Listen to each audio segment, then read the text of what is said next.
A União das Casas Espíritas da Zona Norte apresenta O Espiritismo Está no Ar, um programa que anuncia, esclarece e consola.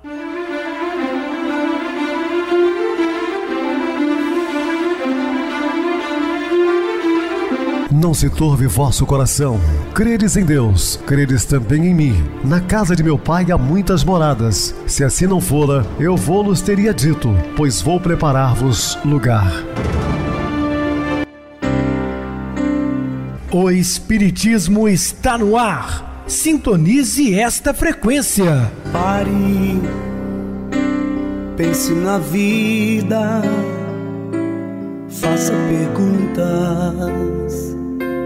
Uma ótima noite para você, muito obrigado pelo carinho, pela sintonia. Rádio Clube FM, sua voz e a nossa voz, estamos no ar de segunda a sexta desde 2014 pela emissora Rádio Clube FM 87,9 ou pelo www.radioclubefm.com.br, é o aplicativo que você pode baixar no Play Store do seu celular, ou pelo YouTube, o canal é Viver _ Melhor. Se inscreva, deixa seu like, sua opinião é sempre importante para nós.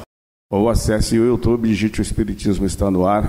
Manda um abraço muito carinhoso, super especial, ao meu primo Elton Pedrosa Veríssimo. Estávamos juntos há 12 dias, minha cidade natal. Hoje estou de volta a Juiz de Fora, mandando um abraço especial a todos os meus conterrâneos miraienses, Vargem Alegrenses. Foi muito bom estar com vocês essas 2 semanas. Recebo carinhosamente meu querido amigo espiritista, trabalhador da Casa Espírita Maria de Nazaré, Adilson Reis. Uma boa noite, seja muito bem-vindo. Uma boa noite a você, Pedrosa, e a você, ouvinte da Rádio Clube FM, você que nos ouve também pelo YouTube. Boa noite. Vamos juntos mais uma vez no programa O Espiritismo Está no Ar. Vamos estudar e aprender juntos, e que Jesus nos abençoe. E quero mandar um alô todo especial, dedicar o nosso programa de hoje ao meu amigo Marcos, lá no Jardim Bom Jesus, está sempre sintonizado com a gente, e também o diretor aqui da rádio, o Cacau, está sempre também ouvindo o nosso programa. Boa noite a todos. Vamos estudar sobre nascimento e infância de Jesus. Dúvidas? Entre em contato conosco ligando para a Clube FM com o seu WhatsApp, que é 0 operadora 32 999 32 7758.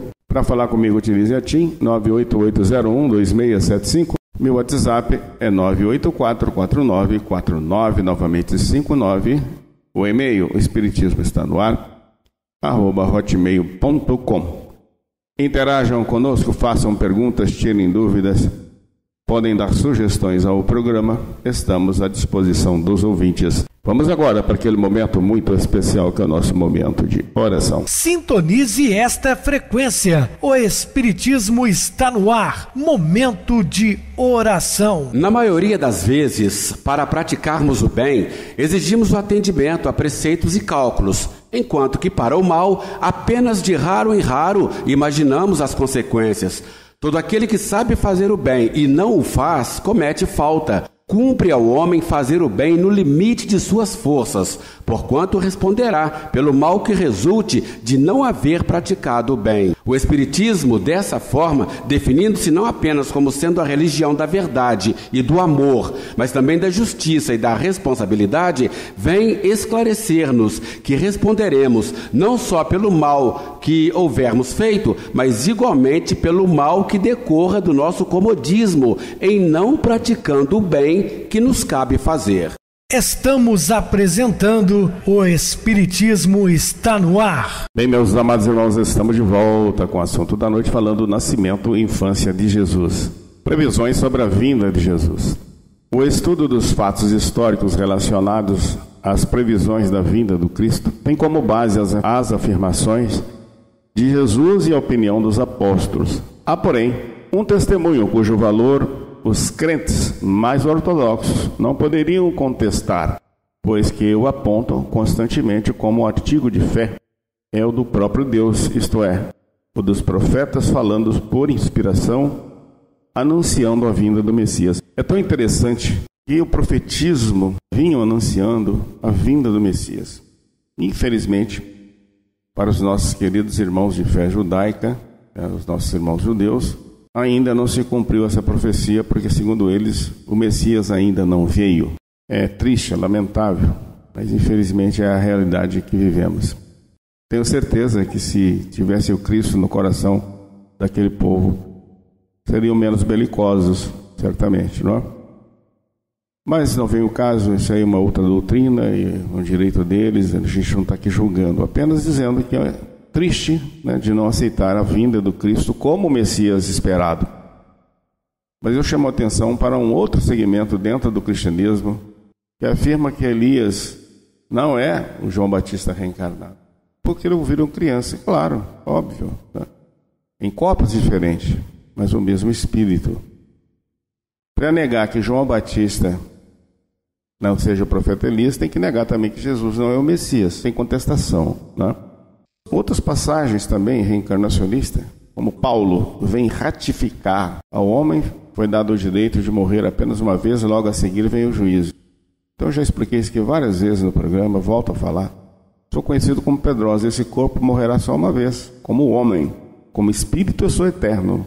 Eu não venho contradizer a reencarnação, falar exatamente para o povo hebreu, né, onde eles eram reencarnacionistas, e mostrando que após o nosso desenlace, segue o quê? O nosso juízo, o juízo daquela existência. No Velho Testamento encontramos algumas profecias que anunciam o advento do Cristo. Citaremos algumas. Alegra-te muito, ó filha de Sião. Exulta, ó filha de Jerusalém.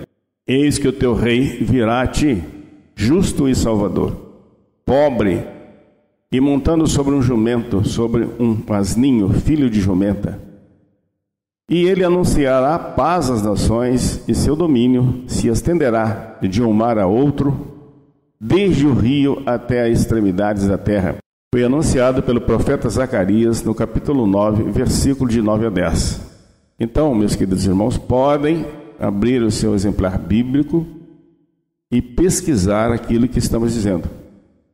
Vê-lo-ei, mas não agora. Contemplá-lo-ei, mas não de perto. Uma estrela procederá de Jacó. De Israel subirá um cetro que ferirá as têmporas de Moabe e destruirá todos os filhos de Sete. Número 24 e 17. Portanto, o Senhor mesmo vos dará um sinal. Eis que a virgem conceberá e dará luz a um filho e lhe chamará Emanuel. Isaías capítulo 7, versículo 14.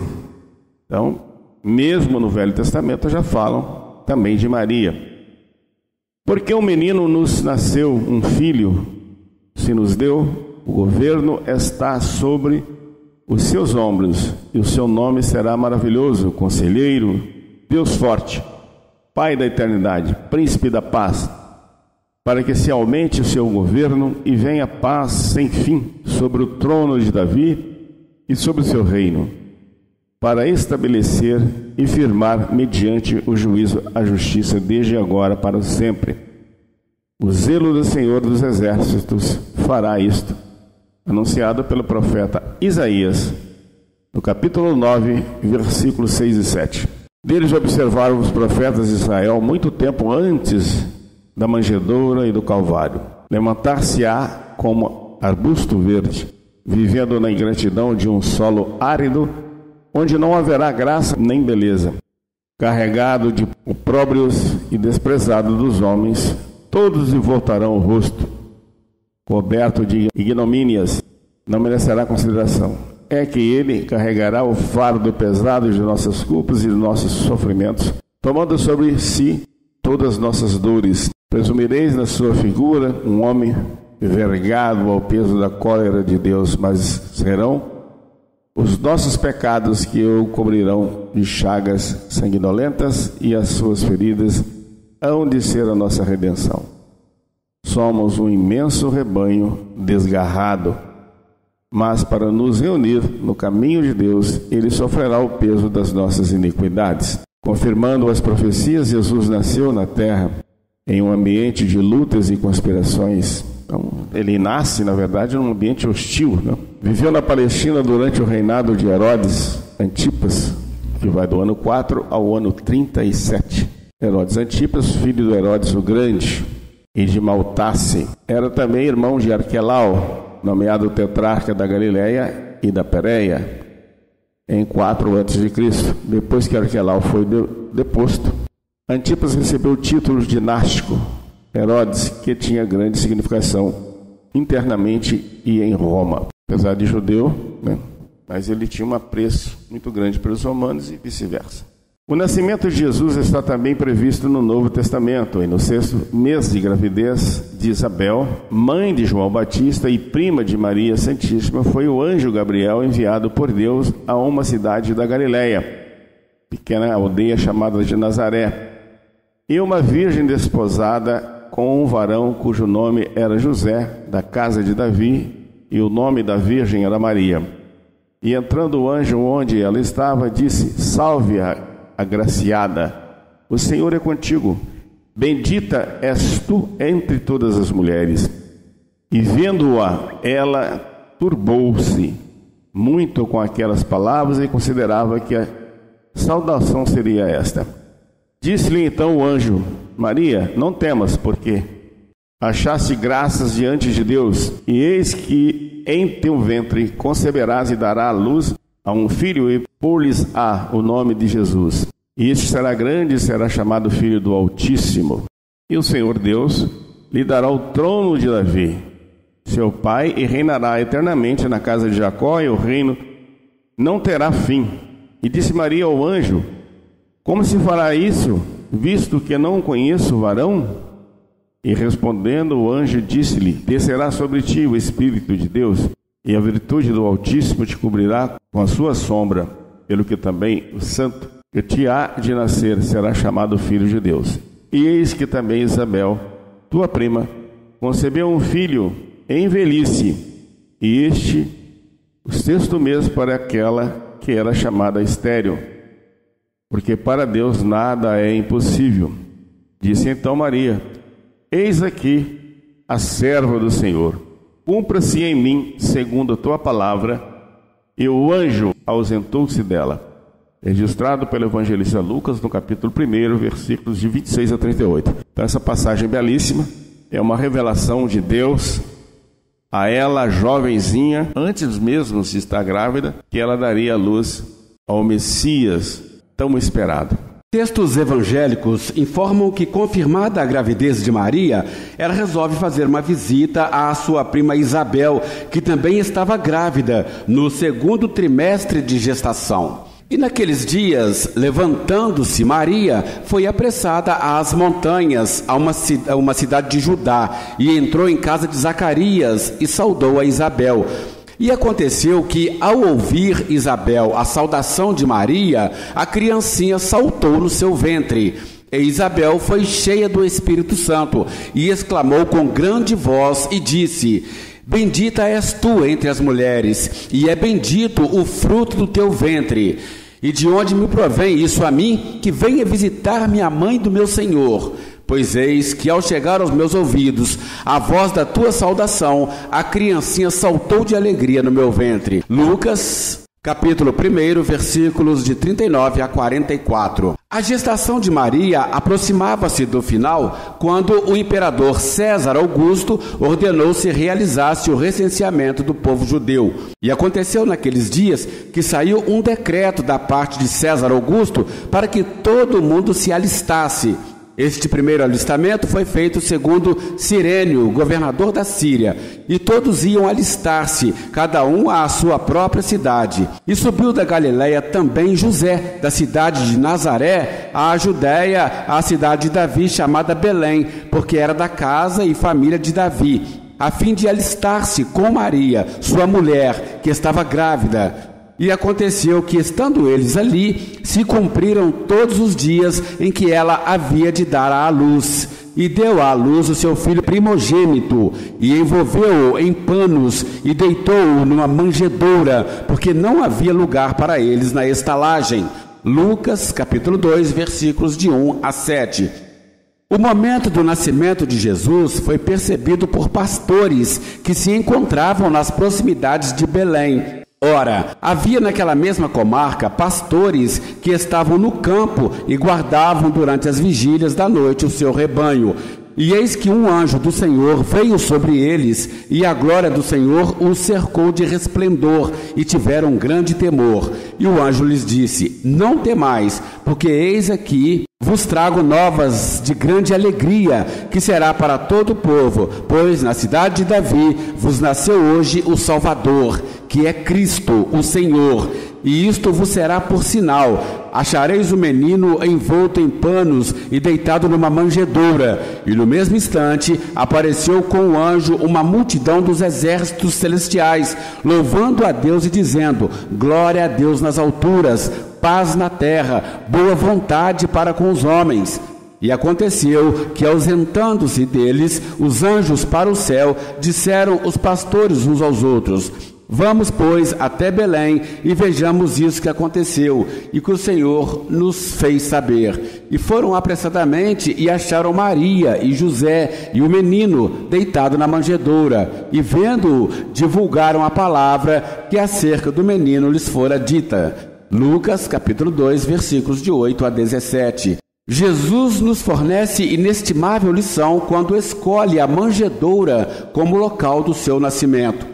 A manjedoura assinalava o ponto inicial da lição salvadora do Cristo, como a dizer que a humildade representa a chave de todas as virtudes. Começava a ser definitiva da maioria da humanidade terrestre, de vez que Jesus, com a sua exemplificação divina, entregaria o código da fraternidade e do amor a todos os corações.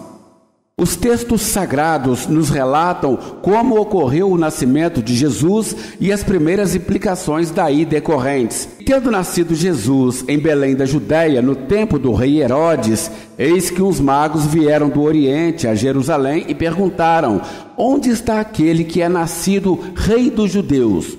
Porque vimos a sua estrela no Oriente e viemos a adorá-lo. E o rei Herodes, ouvindo isso, perturbou-se, e toda Jerusalém com ele. E, congregados, todos os príncipes dos sacerdotes e os escribas do povo, perguntou-lhes onde havia de nascer o Cristo. E eles lhe disseram: em Belém da Judéia, porque assim está escrito pelo profeta: e tu, Belém, terra de Judá, de modo nenhum és a menor entre as capitais de Judá, porque de ti sairá o guia que há de apacentar o meu povo de Israel. Mateus capítulo 2, versículos de 1 a 6. A presença dos magos em Jerusalém, à procura do Messias aguardado, provocou temor ao rei Herodes, supondo que poderia ser despojado do cargo. Com isto, Herodes, tendo chamado secretamente os magos, inquiriu deles com precisão quanto ao tempo em que a estrela aparecera. E, enviando-os a Belém, disse-lhes: ide informar-vos cuidadosamente a respeito do menino, e quando o tiverdes encontrado, avisai-me, para eu também ir adorá-lo. Mateus capítulo 2, versículos 7 e 8. Os magos seguiram então para Belém. E tendo eles ouvido o rei, partiram, e eis que a estrela que tinham visto no Oriente ia adiante deles, até que, chegando, se deteve sobre o lugar onde estava o menino. E vendo eles a estrela, alegraram-se muito com grande júbilo. E entrando na casa, acharam o menino com Maria, sua mãe, e prostrando-se, o adoraram, e abrindo seus tesouros, lhe ofertaram dádivas, ouro, incenso e mirra. E sendo por divina revelação avisados em sonhos, para que não voltassem para junto de Herodes, partiram para a sua terra por outro caminho. Mateus capítulo 2, versículos de 9 a 12. Percebe-se claramente que os sábios do Oriente, ou magos, desconheciam as profecias no Velho Testamento sobre a vinda e local de nascimento de Jesus. A tradição da existência dos três magos baseia-se em seus três presentes: ouro, olíbano, espécie de incenso feito de resina aromática, e mirra, unguento usado como balsâmico e em perfumes. Como são guiados por uma estrela, os magos parecem ter sido astrólogos, possivelmente da Pérsia. Magos, como são chamados, é o plural de magus, palavra grega para feiticeiro ou mágico. Só muito tempo depois foram os sábios chamados de reis. Após a partida dos magos, José recebe em sonho a visita do anjo do Senhor, que lhe adverte: levanta-te e toma o menino e sua mãe, e foge para o Egito, e demora-te lá, até que eu te diga, porque Herodes há de procurar o menino para o matar. E levantando-se ele, tomou o menino e sua mãe de noite e foi para o Egito. E esteve lá até a morte de Herodes, para que se cumprisse o que foi dito da parte do Senhor pelo profeta, que diz: do Egito chamei o meu filho. Então Herodes, vendo que tinha sido iludido pelos magos, irritou-se muito e mandou matar todos os meninos que haviam em Belém e em todos os seus contornos, de 2 anos para baixo, segundo o tempo que diligentemente inquirira dos magos. Mateus capítulo 2, versículos de 13 a 16. A matança das crianças foi uma entre muitas atitudes insanas de Herodes, dolorosos processos reparadores, assinalados pela lei de causa e efeito. Em relação às origens familiares de Jesus, o evangelista Mateus elaborou uma genealogia que, partindo de Abraão, soma-se 42 gerações até José. Mateus começa afirmando que Jesus é o Messias, ou Cristo, um título que significa o ungido. Este refere-se à acalentada esperança dos judeus de que um dia enviaria um rei ungido, descendente do rei Davi, para restaurar Israel como nação e cumprir a promessa feita por Deus de que a dinastia de Davi será firme para sempre, segundo Samuel capítulo 7, versículo 16. A primeira afirmação do Evangelho de Mateus é que, na verdade, Jesus cumpre essa promessa feita a longa data. Ele é o Messias. Mateus teve que sacrificar um pouco a exatidão de sua genealogia, omitindo várias gerações e incluindo alguns nomes 2 vezes. Mas para o autor, a importância simbólica do padrão, expressando a verdade de que Deus se envolveu nos acontecimentos que levaram ao nascimento de Jesus, era mais significativa do que a lista exata de nomes, que em sua maioria qualquer pessoa poderia consultar nas genealogias do primeiro livro das Crônicas. Muito bem explicado, Adilson. Só queria ressaltar aqui: a Bíblia não menciona os nomes dos magos que visitaram Jesus. E também não diz quantos. Não tem nenhum registro bíblico dizendo nem nomes e nem quantos magos eram. O único registro sobre os magos na Bíblia é no Evangelho de Mateus, capítulo 2, versículo 12.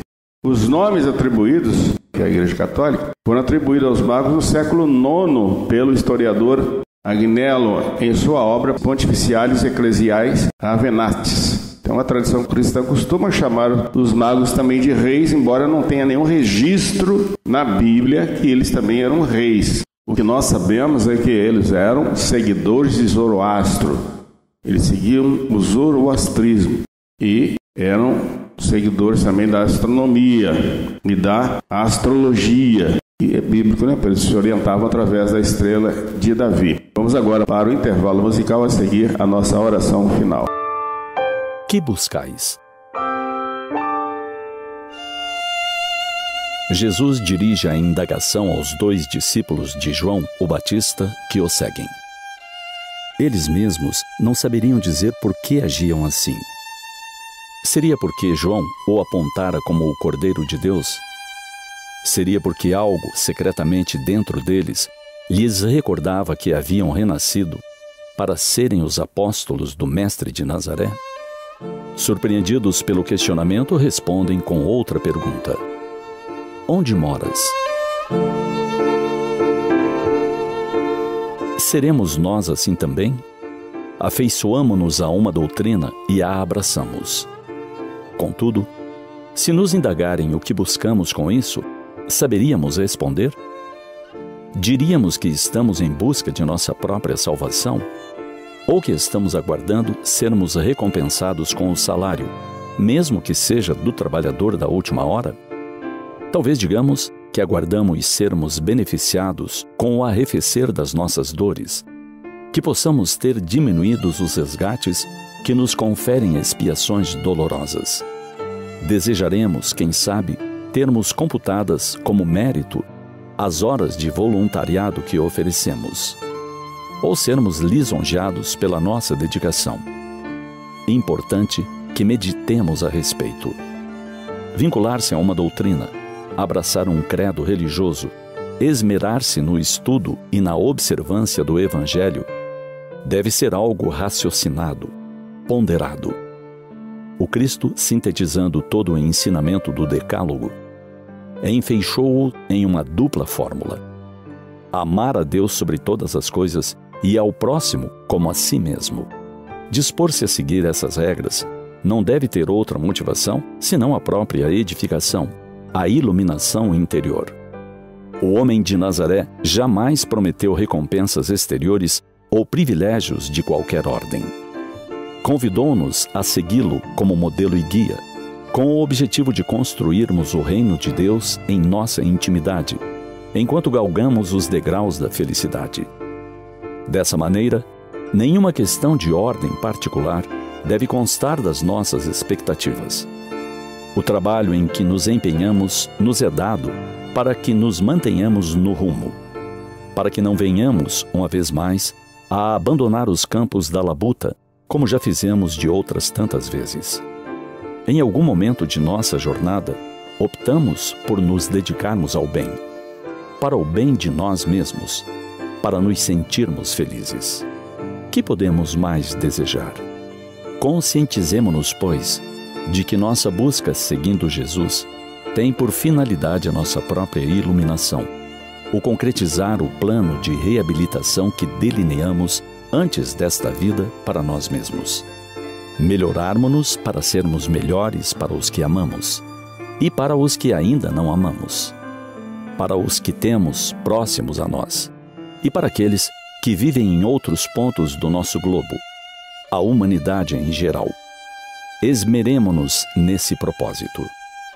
Imaginemos que um dia, em nossos caminhos, encontraremos o Mestre a nos dirigir a pergunta: que buscais? Que estejamos aptos a responder de forma consciente, lúcida, como quem sabe que segue a luz para se iluminar por inteiro. Segue a mansidão personificada para se pacificar interiormente. Segue o Príncipe da Paz para andar com segurança sobre suas pegadas. Serve como ele serviu aos seus irmãos, porque a ordem é se tornar pequeno para ser útil onde se faça necessário.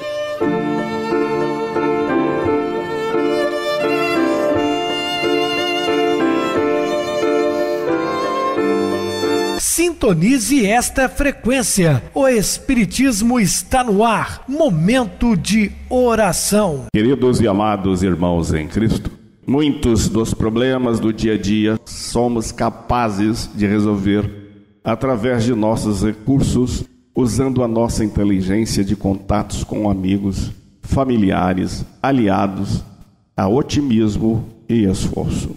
Porém, há situações de extrema dificuldade que nós não podemos resolver. Aquele obstáculo que vem causando a tempo angústia e sofrimento, o qual pensamos não ter saída, por mais que tudo que possa ser ou já foi feito. Meus queridos irmãos, nos momentos difíceis de nossas vidas, de testemunhos verdadeiros, temos que ter fé inabalável em Deus, na espiritualidade maior, em Jesus e em nós mesmos, sabendo que não há mal que dure para sempre, que tudo passará e voltará à normalidade. Que Deus nos abençoe hoje e sempre. Meu querido irmão Adilson, suas despedidas. Obrigado, Pedrosa, pela oportunidade de participar do programa de hoje junto com você. Estaremos juntos em outras oportunidades, assim Jesus nos permitindo. Tenham todos uma boa noite, obrigado pela companhia, que Jesus nos abençoe. Boa noite para você, Adilson, muito obrigado pelo apoio aqui no programa. Boa noite também a todos os amados irmãos ouvintes do YouTube, internautas do Brasil e do exterior, nossos irmãos da Zona Norte e de Juiz de Fora, que nos acompanham com a rádio local 87,9, Rádio Clube FM. Continue ligados, ouvindo a nossa próxima atração, o programa Batidão com o DJ Tico, a seguir na voz de Ailton Moreno, o Encontro Central. Boa noite a todos e até amanhã, se Deus quiser.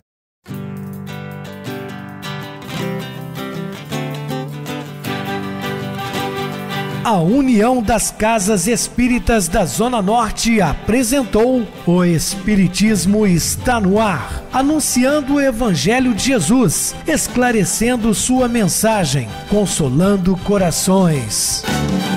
Olhe céu e descubra imagens de luz. Sinta em Jesus o amor todo que Deus te deu. Pense no bem, no melhor em que pode fazer. Seja o que for, também vai receber. De coração, ajude o irmão. A caridade é o caminho do amor. Faça ainda que possa sofrer, pois bênçãos de Deus há de ter. Ame, perdoe e viva melhor a natureza, o céu e o mar. Veja o encanto que a vida nos dá, a chance eterna que temos para amar, para amar. Olhe pro céu e descubra imagens de luz. Sinta em Jesus o amor todo que Deus te deu. Pense no bem, no melhor em que pode fazer. Seja o que for, também vai receber. De coração, ajude o irmão. A caridade é o caminho do amor. Faça ainda que possa sofrer, pois bênçãos de Deus há de ter. Ame, perdoe e viva melhor a natureza, o céu e o mar. Veja o encanto que a vida nos dá, a chance eterna que temos